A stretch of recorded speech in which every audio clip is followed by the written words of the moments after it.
Assalamualaikum warahmatullah.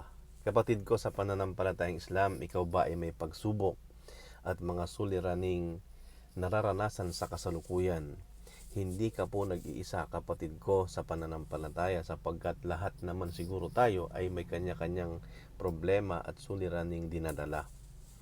Gaya nga ng sinabi ni Allah subhanahu wa ta'ala sa banal na Quran sa Suratul Baqarah verse 155, sabi niya, وَلَنَبْلُوَنَّكُمْ بِشَيْءٍ مِّنَ الْخَوْفِ وَالْجُوعِ وَنَقْصٍ مِّنَ الْأَمْوَالِ وَالْأَنفُسِ وَالثَّمَرَاتِ وَبَشِّرِ الصَّابِرِينَ. Sabi ni Allah subhanahu wa ta'ala, tunay na amin kayong susubukan sa mga bagay katulad halimbawa ng pagkatakot, pagkagutom at kakulangan ng kayamanan, at katulad din ng pagkawala ng buhay o di kaya pagkamatay, at mga butil o mga bunga.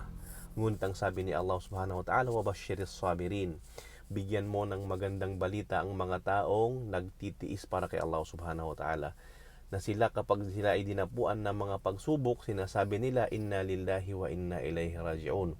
Tunay na tayo ay nagmula kay Allah at tunay na sa Kanya rin tayo magbabalik.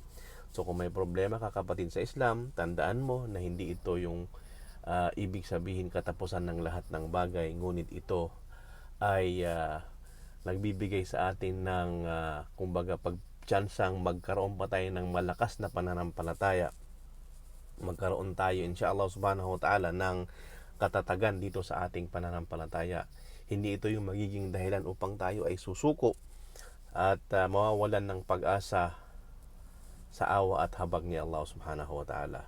Naway maging kumbaga matatag tayo sa mga pagsubok na ito na ibinibigay sa atin ni Allah subhanahu wa ta'ala, at bigyan niya tayo ng mas mainam dito at palitan niya tayo ng katatagan sa ating pananampalataya. Assalamualaikum warahmatullahi wabarakatuh.